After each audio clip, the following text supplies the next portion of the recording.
j'allais présenter le banquet de Platon.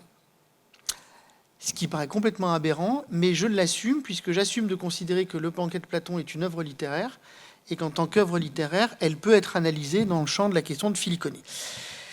Et donc, voilà, je vais essayer de vous parler de cette œuvre, qui est une œuvre qu'on méconnaît beaucoup trop, qui est une œuvre extrêmement complexe, qui est une œuvre diégétique d'une complexité absolument délirante, et qui en fait un objet plastique absolument fou, qui contient un dispositif philosophique, lui aussi d'une extrême complexité, avec des couches en tout sens. Donc voilà, je vais essayer de vous parler de cet objet, je vais essayer d'être le plus clair possible et de le faire dans l'ordre le plus clair. Donc cet objet, qui s'appelle symposion en grec, qui a été traduit de manière, on va dire, assez mauvaise en banquet, mais bon, c'est comme ça, c'est la vie, c'est pas exactement un banquet, c'est plus un apéro ou plus une beuverie, puisque symposion veut dire sympoto, veut dire boire ensemble. Dans un symposium, on ne mange pas vraiment, c'est un endroit où on boit et on discute. En tout cas, il y a cette réunion qu'on appelle techniquement un banquet, enfin qu'on appelle historiquement un banquet, et qui est un texte qui a été écrit et livré, on estime, aux alentours de 380 avant notre ère. 380, c'est le Platon de la maturité, donc ça fait partie des œuvres de la maturité de Platon, et c'est une œuvre, comme toujours c'est Platon, qui est traitée en dialogue, et c'est l'œuvre de Platon qui est la plus littéraire, puisque la fonction diégétique de cet objet est d'une extrême complexité, je vais revenir avec ça. Bon, c'est la seule image que je me suis dit, voilà, ouais. C'est un fragment d'un papyrus avec un fragment du texte. Donc, cet objet, c'est donc un dialogue qui met en scène un certain nombre de personnages. Ça met en scène Socrate, comme d'habitude. Ça met en scène Agathon, qui à l'époque est jeune, il a une trentaine d'années, et Agathon vient de gagner le concours au Lénéenne, donc il a eu un grand prix, et c'est pour cette raison qu'il va donner ce moment de réunion avec ses potes où ils vont boire, parce qu'ils vont fêter le lendemain de son prix, ils vont fêter ça. Donc Agathon, je vous en reparlerai après de tout ça. Il y a un autre personnage qui s'appelle Pausanias d'Athènes, qui est à l'époque du banquet l'amant d'Agathon. Vous avez Aristophane, qui est l'Aristophane qu'on connaît, qui est l'Aristophane, l'auteur de la comédie, des comédies dont on reparlera. Vous avez un autre personnage, qui est un personnage qui est un pur objet littéraire, qui s'appelle Aristodème. Je vous en reparlerai parce que c'est celui qui va fabriquer la structure narrative de l'objet. Vous avez un autre personnage qui s'appelle Eryximaque, qui est médecin, qui va produire un discours et dire des choses autour de ça. Vous avez Phèdre qui est un jeune beau gosse et un jeune étudiant. Et vous avez deux autres personnages. Vous avez Alcibiade qui à l'époque a un peu plus de 30 ans, il a 34 ans très exactement, je vous en reparlerai immédiatement après. Alcibiade qui est le personnage le plus en vue de l'époque, qui a été le protégé de Périclès, qui a été stratège, qui a été le garçon le plus vendu à toutes sortes de trucs. Je vous raconterai des choses tout à l'heure autour de ça. C'est un des fils de la plus grosse famille aristocratique de la ville. C'est considéré comme étant le plus beau gosse de la ville. C'est considéré comme étant un des mecs le plus riches de la ville. C'est-à-dire qu'il a un peu tout. Et il fait figure, je vous raconterai ce qu'il fait autour de ça. Il va arriver au deuxième tiers du banquet en état d'ivresse. Et il va provoquer un renversement dans les systèmes du banquet. Et lui va produire un discours qui n'est pas vraiment un discours, puisque tous les autres vont faire un discours comme éloge de l'amour, comme éloge d'Eros, et lui va refuser de faire un éloge de l'amour. De toute façon, en même temps, il est ivre-mort. Et donc, il va refuser de faire un éloge de l'amour, il va faire un éloge de Socrate.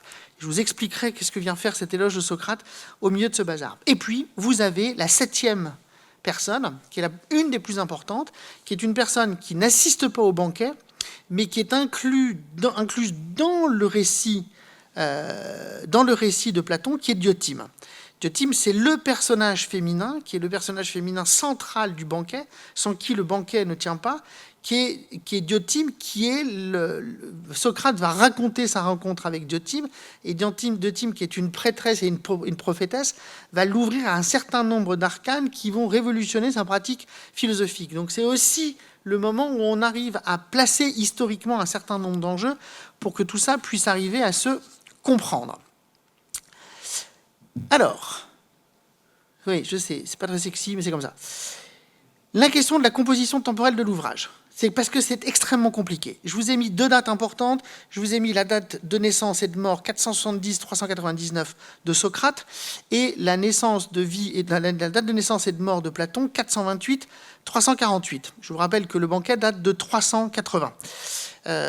Donc ça veut dire qu'au moment du banquet où ça a eu lieu, Platon avait 12 ans. Donc pour comprendre, le banquet a lieu le jour où Agathon obtient son premier prix au concours des Lénéennes. C'est-à-dire que le banquet a lieu en février 416. C'est très précis, c'est-à-dire c'est 35 ans avant la rédaction du banquet par Platon. Et dans le récit, puisque c'est un récit de récit de récit, c'est-à-dire une fonction métadiégétique dont je vous explique immédiatement après comment ça marche, c'est-à-dire que vous avez eu en février 416, ce banquet qui a eu lieu avec une partie des personnages qu'on a cités. Et le banquet va commencer avec un personnage qui s'appelle Apollodore, qui tranquillement se balade. On est donc en 405, cette fois-ci. Apollodore, tranquillement se balade, rencontre 2 de ses potes, dont un qu'on connaît qui s'appelle Glaucon, l'autre, il n'a pas de nom, et il va commencer à dire à Glaucon « Ah, mais au fait, je ne t'ai pas parlé de ce banquet, etc. Alors moi, je n'y étais pas parce que j'étais beaucoup trop jeune, et tu parles, lui là aussi, il avait 10 ans, mais en revanche, je me souviens que Aristodème, qui était présent au banquet, m'a raconté. » Donc, vous vous imaginez les couches diégétiques du truc, c'est-à-dire quelque chose se passe en 416, puis ensuite, quelqu'un en fait un récit en 405, 11 ans plus tard, pour qu'enfin Platon en fasse encore un récit, bien plus tard, et en fasse un texte. C'est-à-dire que vous avez un récit de Platon, d'un récit d'Apollodore, d'un récit d'Aristodème, et à l'intérieur du récit d'Aristodème qui va faire le résumé de tous les discours, vous allez avoir dans le discours de Socrate, Socrate qui fait un récit de Diotime. Vous avez 4 couches de discours qui se passent sur, alors plus de 35 ans, puisque là ça va être 35 ans, mais il faudrait arriver à dater le moment où Socrate a rencontré Diotime, qui est probablement 5, 6, 7 ans avant 416. Donc vous avez 4 discours enchâssés sur près de 40 ans d'existence. Et c'est ça qu'on appelle cette structure métadiégétique, qui est une des structures les plus compliquées, parce qu'en fait, il faut arriver à concevoir. Alors, je vous ai fait un schéma absolument remarquable pour essayer d'arriver à comprendre tout ça. Donc, vous avez, dans cette composition diégétique, vous avez de A à A1, qui fait le tout début du discours et la fin du discours et la conclusion. Ça, c'est le récit d'Apollodore. C'est Apollodore qui rencontre ses amis et qui lui dit « Ah, mais tiens, je vais vous raconter ce banquet. » Or, Apollodore connaît ce banquet parce qu'il y a la ligne B. La ligne B, c'est le récit qu'Aristodème lui fait en 405. Et donc ça, c'est B. Et à l'intérieur de ça, c'est-à-dire qu'à l'intérieur de A, vous avez donc A, c'est Apollodore et ses amis. B, c'est Apollodore et Aristodème. Et à l'intérieur de B, vous allez avoir C, Aristodème qui raconte ce qui s'est passé en 416. Et là, après, vous avez la liste de tous les dialogues, de tous les discours, dont au milieu du discours, la ligne D, qui est le récit que fait Socrate de sa rencontre avec Diotime. Et ensuite, vous avez tous les banquets, enfin tous les discours qui vont... Vous avez l'ordre qui va se faire, c'est-à-dire une fois qu'Aristodème lance son discours, donc ça veut dire qu'Aristodème va se retrouver à 2 positions diégétiques à l'intérieur du roman, à l'intérieur du dialogue. Il va se retrouver à la fois en B quand il parle à Apollodore, et en C quand il est en train de parler à ses potes pendant le banquet, puisque lui, Aristodème, était au banquet, il racontait. Et donc vous avez toutes ces couches qui vont se faire, et le banquet va se développer. Voilà, je vous ai mis tout le déroulé du banquet, pour que vous puissiez arriver à le voir et arriver à en saisir la structure. Je vous parlerai des crochets qui sont sur le côté, parce que ce sera ma conclusion, je vous montrerai comment ça marche. Alors, ça, c'est la structure littéraire, c'est-à-dire c'est cette forme extraordinairement plastique qui fait que ce traité de philosophie va se construire dans une forme diégétique extraordinairement complexe. Et donc, c'est une forme littéraire. Donc, c'est la première chose qu'il faut reconnaître, c'est qu'il faut reconnaître que cet objet est d'abord et avant tout un problème littéraire. D'abord un objet littéraire. Avant d'être un objet philosophique, c'est d'abord un objet littéraire. Et ça, c'est extrêmement important de le comprendre. Et que, puisque c'est un objet littéraire, il faut comprendre à l'intérieur de ça qu'il y a une sorte de petite dimension qui est à la fois une dimension parodique et une dimension critique chez Platon, puisque vous savez que la fondation de la pensée de Platon, c'est la critique de la doxa. Or, Platon met en scène le pire du pire de la doxa, c'est-à-dire quelqu'un qui raconte à quelqu'un un truc à quelqu'un d'autre qui est encore à quelqu'un d'autre, sur 35 ans. C'est-à-dire que pour être... on ne peut pas faire pire comme doxa. C'est-à-dire c'est vraiment du bouche à oreille, et que... Alors, si on veut vraiment être sûr de dire n'importe quoi, on ne peut pas faire mieux. Et donc, évidemment, c'est à la fois drôle et paradoxal d'être le philosophe de la critique de la doxa qui met en scène l'expérience de la doxa. Alors évidemment, il y a une des conséquences de ça, c'est qu'évidemment, l'enjeu qui est fait, c'est de démontrer que la doxa est un risque majeur, mais que si on y prend garde, on peut maintenir malgré ça la véracité d'un discours. Et donc on peut lutter contre l'effet de la doxa. Bon, c'est une des manières avec laquelle Platon le fait, et c'est une de ses grandes figures littéraires. Il reste que, comme texte grec, c'est un texte absolument hallucinant. La langue grecque est d'une extraordinaire beauté. C'est extrêmement complexe, c'est une très belle langue. Les discours sont très articulés. Il y a beaucoup de petites blagues, beaucoup d'ironie, etc. C'est ça qui est le plus compliqué à comprendre dans ce texte. Mais bon, et que comme évidemment ce texte a été traduit toujours de manière absolument catastrophique, on ne perçoit pas toute la subtilité, toute la dimension parodie, toutes les blagues qui sont à l'extérieur. Deuxième commentaire. C'est donc une structure qui est une structure dite métadiégétique. C'est donc un récit, d'un récit, d'un récit, d'un récit. Voilà. Et tout ça, ça s'enchasse. Et c'est ça qui va fabriquer un déploiement d'une pensée à l'intérieur de ça. Troisième commentaire qu'il faut faire, c'est de repenser cette idée que cet objet est une épreuve dans la structure diégétique, une épreuve de ce qu'on appelle le dialogisme, c'est-à-dire de maintenir à tout niveau du récit, de maintenir la nécessité du dialogue. C'est-à-dire que les êtres discutent entre eux, et en discutant, on convoque des objets, et en convoquant des objets, on réactive une pensée, et on maintient une transmission, on maintient un système dialectique et dialogique à l'infini. Ça, c'est extrêmement important de comprendre ça. Et qu'inclus dans cette question de cette épreuve du dialogisme, il y a aussi une autre épreuve qui fait partie du processus littéraire de cet objet, c'est que cet objet est très très lié à une teneur ambientale. C'est-à-dire que la qualité de la littérature, la qualité littéraire de Platon font qu'il y a un nombre incalculable de petites anecdotes, de petites choses qui donnent vraiment une tonalité ambientale à cet objet qui est extrêmement fort. On sait à quel moment les gens se draguent, on sait quand est-ce qu'ils sont bourrés, on arrive à saisir les moments où ils se font des blagues, des parodies, on arrive à saisir les pics entre les uns, les autres, etc. Il y a plein de petites anecdotes, il y a plein de petits trucs, il y a toutes sortes de trucs un peu étranges sur les comportements de Socrate, qui est quand même relativement complètement zinzin. Et il y a des moments où Socrate, au début, il est avec Aristodème, puisque Socrate croise Aristodème dans la rue, et Socrate dit, ah bah tiens, je vais fêter le prix d'Agathon. Agathon t'a pas invité, mais viens avec moi, on va y aller quand même ensemble. Ils y vont, et puis à un moment, Aristodème, qui repart dans son discours avec Apollodore, dit à Apollodore, et alors je ne sais pas pourquoi, à un moment, il s'arrête au milieu de la rue. Et Aristodème dit, bon voilà, Socrate ne veut plus avancer, parce que du coup, il me dit, non, vas-y, je te rejoins. Et donc ça dure, vous avez tout un truc, on attend Socrate, on ne sait pas pourquoi il est là. Et puis Agathon s'agace, et Agathon dit, non, mais allez le chercher. Aristodème dit, mais non, ça sert à rien, vous le connaissez comment il est. Voilà, il y a tout un truc comme ça, et puis on parle de ce qu'il a fait au bain, on parle de la manière avec laquelle il est habillé, que ses souliers sont dingues, etc., etc. Enfin, il y a toute une espèce de truc comme ça sur une teneur ambientale qui est assez étonnante, et qui donne une image assez profonde de ce que pourrait être cet objet.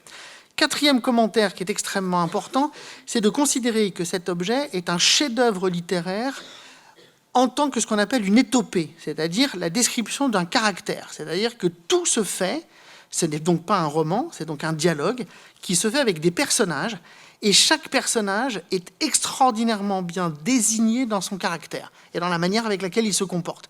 Et donc on arrive à comprendre, et le comportement des personnages fabrique une trame narrative, et le comportement des personnages va fabriquer une manière philosophique de lire cet objet. Donc l'étopée est extrêmement forte à l'intérieur, et qu'il va falloir comprendre avec plein de petites allusions dans tous les sens sur des comportements. Cinquième commentaire, il faut comprendre que cet objet, c'est une immense fresque sociale. C'est-à-dire que c'est un objet extrêmement important pour arriver à comprendre une pratique très particulière de la Grèce antique, qui est cette pratique de cette camaraderie érotique entre hommes et cette manière de discuter et l'ensemble des discussions qui vont se lier autour de ça. Puisque tout le discours, évidemment, porte sur Eros, c'est-à-dire le désir, et tout le discours est blindé d'allusions crypto-érotiques et blindé de petites piques qui vont construire un discours autour de ça. Donc c'est une sorte de texte extrêmement important pour arriver à comprendre les modes avec lesquels ce 5e siècle pouvait fonctionner, ce 5e, 4e siècle pouvait fonctionner. 6e petit commentaire, il y a un truc aussi qui est extrêmement important à l'intérieur, c'est que c'est un texte qui est assez fondamental pour comprendre deux choses. La première, c'est pour comprendre une partie de la relation que les Grecs entretiennent à l'alimentation et à l'ébriété.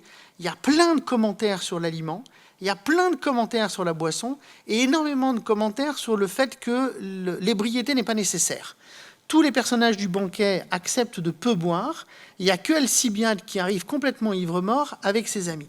Donc il y a tout un truc autour de ça, et il y a tout un truc qui vient en contrepartie de ça, qui est un immense discours sur la question du désir et sur la question du manque. Donc tout ça, en fait, c'est une trame qu'il faut arriver à comprendre sur cet objet et sur la forme de cet objet. 7e commentaire qu'il faut arriver à comprendre, c'est que c'est un immense texte qui a fait aussi sa célébrité, hein, faut pas l'oublier, un immense texte sur le désir amoureux entre hommes, l'éloge de l'amour entre hommes, de manière majoritaire, même si chez Aristophane, il y a un grand discours sur un éloge de l'amour entre femmes, et donc il y a tout un truc là-dessus, mais en tout cas, c'est une immense défense de l'homosexualité, ce qu'on appelle aujourd'hui l'homosexualité lesbianisme, qui aujourd'hui, à l'époque, n'a pas de nom, mais en tout cas, une immense défense de ces pratiques et de ce qu'on pourrait appeler la bisexualité grecque. Alors, c'est totalement affirmé, il n'y a aucune ambiguïté, c'est fondé comme un processus social, c'est fondé comme un processus, il n'y a aucune ambiguïté là-dessus. On en reparlera tout à l'heure, je vous ferai des commentaires autour de ça. C'est un 8e commentaire, c'est un texte qui est important sur ce qu'on appelle les relations de Paideia, alors sur lesquelles en fait il ne faut pas se tromper, hein, c'est-à-dire que l'enseignement en Grèce c'est très compliqué parce que ça coûte très cher et qu'en règle générale, pour faire l'éducation d'un enfant, pour que l'enfant puisse se faire, c'est-à-dire les Grecs considèrent que l'éducation doit se faire depuis la famille et qu'à un moment, il faut le faire dans une rupture de la famille. Donc, le père de famille va nommer quelqu'un de ses proches étant le protecteur et le païdagogos, c'est-à-dire celui qui va accompagner l'enfant. Bon, et c'est là où il y a toute cette grande mythologie, cette grande religion autour des relations entre les hommes mûrs et les jeunes hommes, qui est d'abord beaucoup une grande mythologie, mais qui est le fondement de la pédagogie en Grèce. Ça passe par ça passe par cette relation pour sortir de la famille, on va nommer un ami, un cousin, un membre de la famille, mais quelqu'un d'extérieur, souvent un ami, on va nommer un ami précepteur de son enfant, pour qu'il puisse s'ouvrir à d'autres formes de pédagogie et à d'autres formes d'existence. Bon, donc il y a toute une défense, on en reparlera, si j'ai le temps, on en reparlera tout à l'heure. 9e commentaire, extrêmement important, qui est la présence de ce personnage, le personnage féminin, donc qui est ici, qui est à ce niveau-là, c'est-à-dire dans le discours de Platon, qui est l'incise du discours de Platon, de Socrate, puisque Socrate va raconter comment il a rencontré, le moment où il a rencontré Diotime et ce que Diotime lui a fait. La question, c'est qui est ce personnage? Alors ça reste encore une affaire incroyable. Cette personnage porte un nom dans le récit. Elle s'appelle Diotime de Mantinée. Mantinée, c'est une ville qui est une ville au milieu du Péloponnèse. Voilà. Et donc, c'est une femme qui vient de cette ville Mantinée dans le Péloponnèse. Nous n'avons aucune source de rien, c'est-à-dire que personne ne sait qui est cette femme, il n'y a aucune source nulle part. En tout cas, ce qui est quasiment certain, il n'y a quasiment aucune ambiguïté là-dessus, c'est que Diotime de Mantinée est une invention littéraire de Platon. Tous les autres personnages ont existé, sauf Diotime de Mantinée, qui serait une invention. Qu'est-ce qui nous fait dire ça? Deux choses. La première chose, c'est que c'est son nom. Diotime de Mantinée, Diotima en grec, ça veut dire qui est honoré par Zeus. Et Mantinée, c'est la ville. Et Mantinée, comme par hasard, c'est une ville dont la source étymologique c'est le terme grec mante, qui veut dire la prophétie, l'art divinatoire et le fait de deviner, ce qu'on appelle la mantique en français. Donc, en gros, son nom est quasiment prédéterminé, puisque ça veut dire celle qui est honorée de Zeus et qui pratique la mantique. Donc, voilà. Donc, c'est quasiment sûr que c'est un personnage littéraire. C'est une prophétesse. Et c'est la deuxième chose qui permet de le comprendre, c'est qu'elle va ouvrir Socrate à un truc tout à fait nouveau dans l'existence de la philosophie et qui est un des concepts les plus importants. Alors, c'est quoi ce concept? Parce que je prends 2 secondes pour ça. On sait que Platon va quasiment fabriquer le concept de philosophie. La philosophie, c'est donc quelque chose qui est lié à une sophia, c'est-à-dire non pas exactement une sagesse, mais une manière de prendre intérêt aux choses. Qu'est-ce que lui apporte Diotime de Mantinée? Eh bien, Diotime de Mantinée lui apporte la possibilité de faire un virage absolument conséquent dans l'histoire de la philosophie. C'est-à-dire qu'à partir de Diotime va lui révéler, d'un point de vue philosophique, la question de l'intellect agent, c'est-à-dire la question de ce qui produit les concepts. Et à partir de ça, Diotime de Mantinée, en fait, est la figure allégorique de l'intellect agent. C'est-à-dire de la puissance intellective, on va dire, pour que ce soit le plus clair possible. Et ça veut dire qu'à partir du moment, à partir de ce texte et à partir du banquet, on peut dater ce moment particulier où Platon va affirmer un changement conséquent dans l'histoire de la philosophie. La philosophie ne s'intéresse plus exactement à cette sophia en tant que telle, mais elle va s'intéresser à un concept nouveau qui est le concept de nous, N2OS, c'est-à-dire la fonction intellective.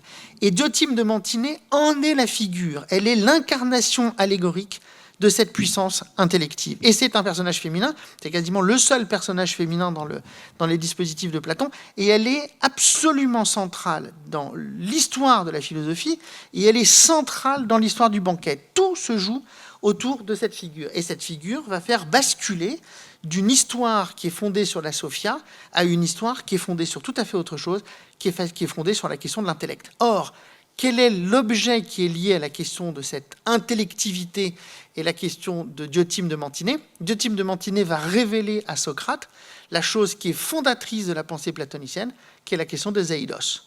C'est-à-dire que la puissance intellective produit des eidos, c'est-à-dire produit des concepts, des unités conceptuelles pures qui sont à l'origine du monde et de la création du monde.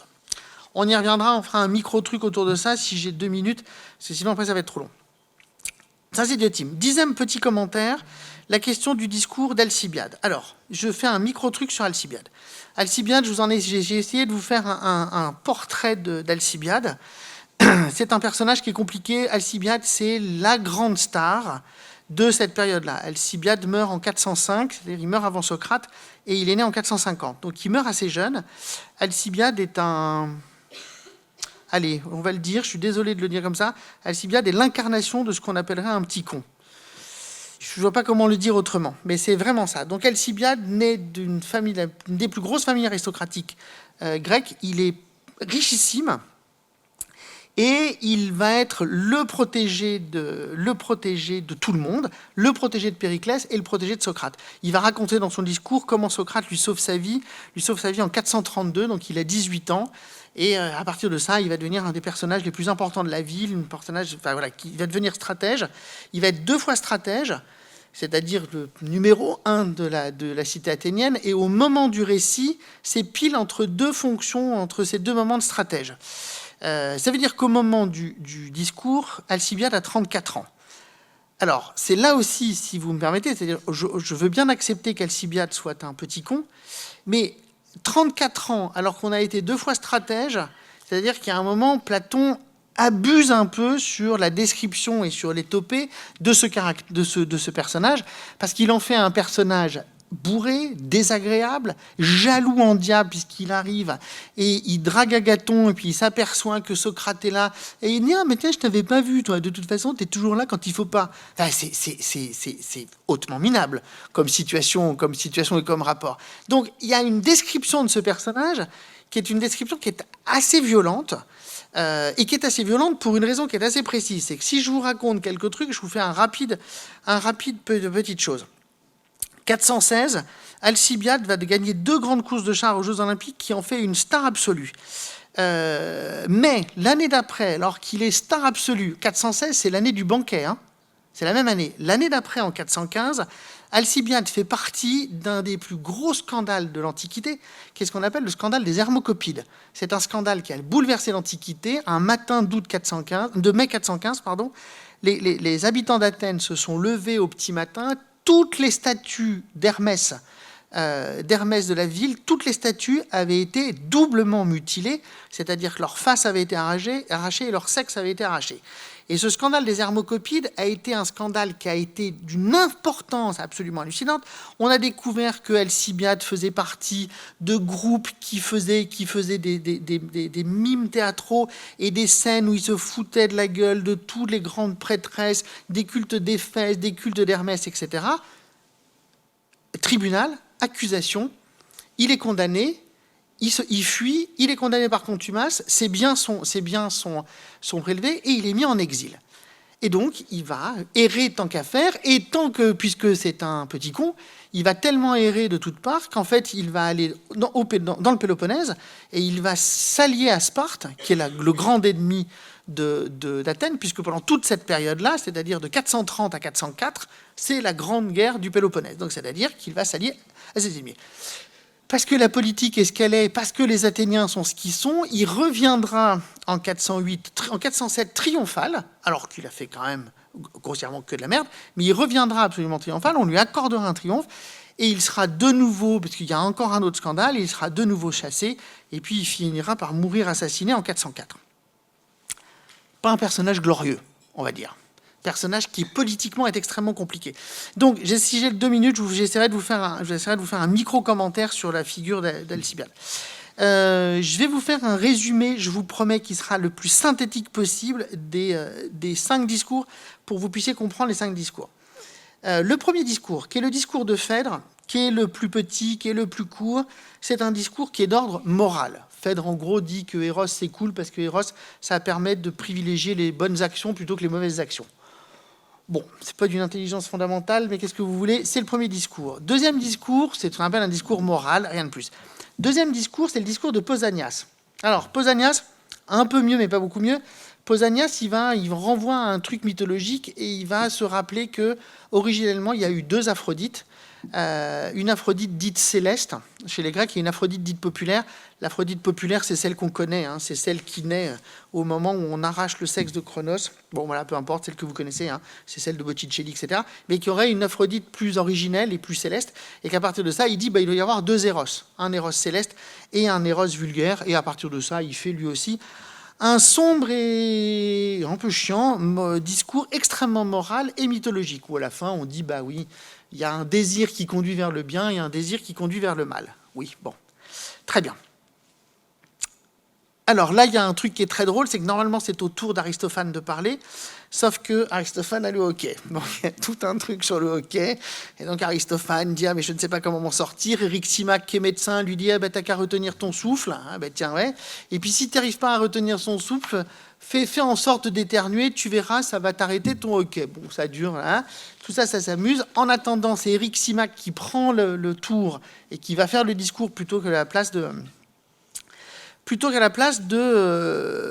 d'Aristophane. Eryximach est donc un médecin.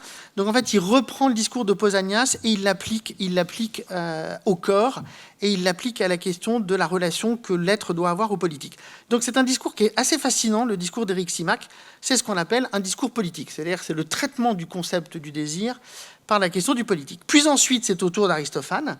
Alors Aristophane, c'est un des discours les plus littérairement beaux, puisque le discours d'Aristophane, c'est là où Aristophane va aller chercher une mythologie qui n'existe nulle part ailleurs, où il dit qu'à l'origine, les êtres étaient ensemble, c'est-à-dire qu'il y avait des corps qui étaient homme-homme ensemble, femme-femme ensemble, et homme-femme ensemble, et puis parce que l'humanité a une sorte de tour de Babel, parce que l'humanité a voulu aller taquiner les dieux, Zeus se serait vengé et les aurait coupés en 2. Et donc, on passerait notre vie à chercher notre moitié, qui un homme, qui une femme, qui, etc., etc., et d'inventer un 3e genre, qui est un genre qui est ni l'homme ni femme, qui est celui le plus absolu et le plus pur. Voilà, qui est un truc qui est évidemment aujourd'hui encore extrêmement intéressant, puisqu'il y a plein de choses qui sont posées. Ce récit existe nulle part ailleurs, ce qui veut dire donc que c'est un récit qui est inventé par Aristophane au moment où il parle. C'est donc un discours littéraire. C'est un discours pseudo-mythologique et qu'il faut prendre comme un discours littéraire. Il ne faut surtout pas le prendre comme un discours philosophique, ni un discours fondé. Il faut le prendre comme une expérience littéraire.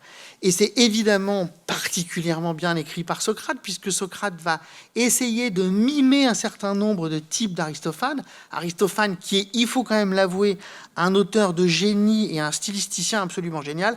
Donc c'est un moment assez joyeux où ça parle de ces êtres comme ça, la manière avec laquelle Zeus a découpé, et donc on aurait la forme de nos seins, notre nombril, qui seraient les traces de ça, etc.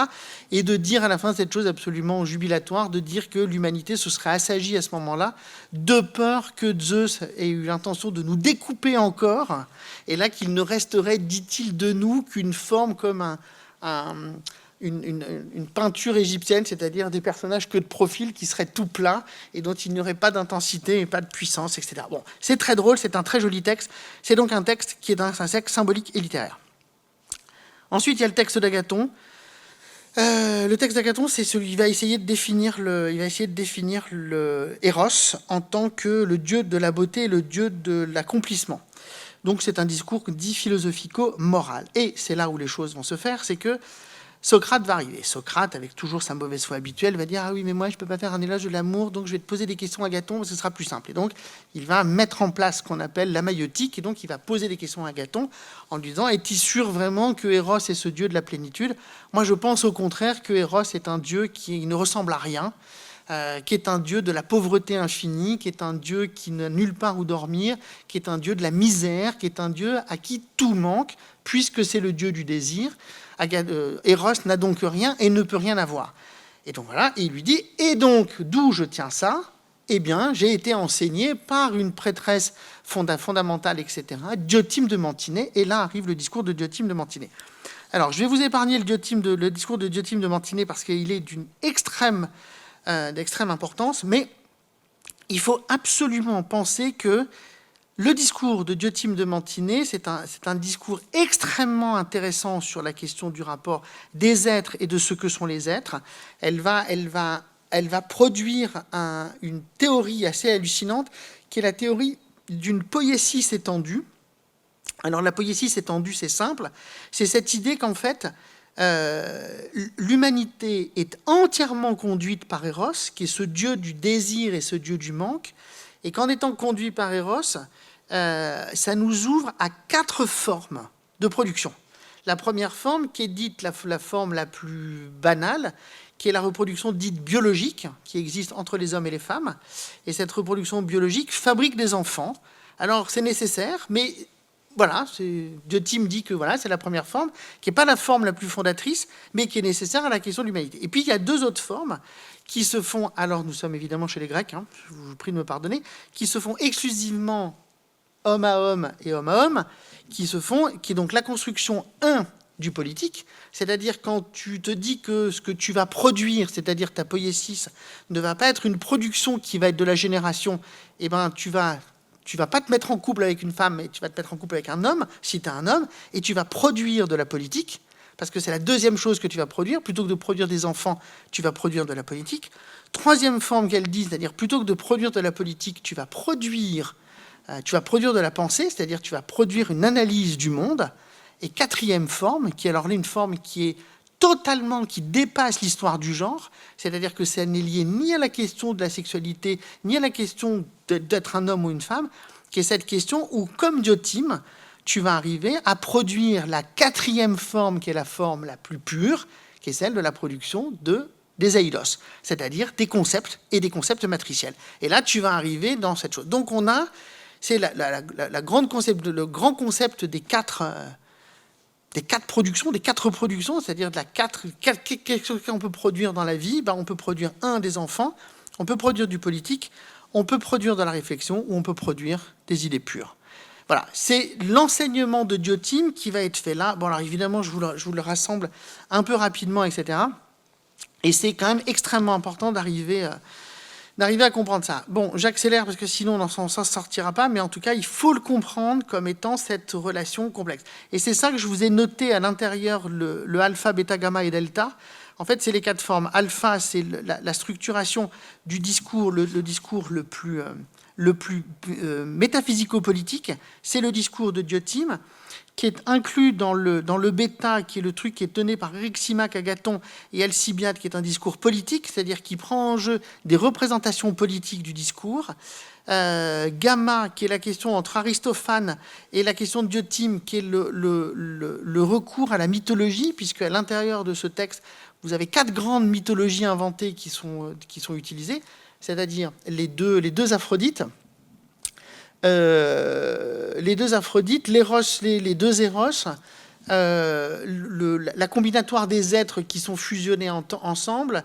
Il m'en manque d'autres, mais je vais les retrouver. Je ne sais plus, mais il y en a d'autres.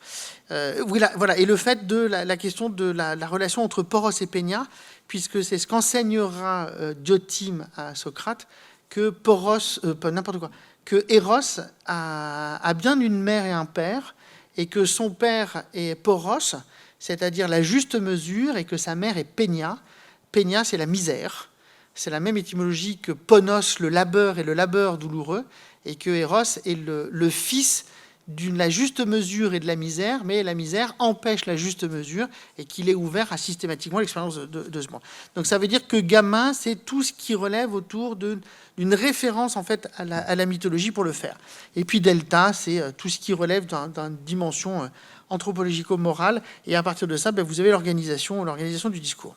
Et dernière chose que j'ai à vous dire, et je m'arrêterai là, et je m'intéresse un dernier petit fil-cogné après, mais ça va, j'ai pas trop éclaté le temps, donc tout va bien. Le dernier truc, c'est ce fragment, qui est le fragment dans le discours de Diotime, donc qui est ici, à cet endroit, qui est le cœur du discours de Diotime, qui est en point 205, C et D. Alors, je vous épargne en grec, mais Diotime dit la chose suivante, c'est-à-dire que Socrate essaye de comprendre la question de cet éros comme fondamentale expérience du manque. Et Socrate a du mal à comprendre, donc il lui dit « Mais Diotime, explique-moi, je ne comprends pas. » Et Diotime va lui dire « Ok, qu'est-ce que tu veux ?» Il lui dit « Donne-moi un exemple. » Et donc la réponse de Diotime, c'est « Un exemple, le voici.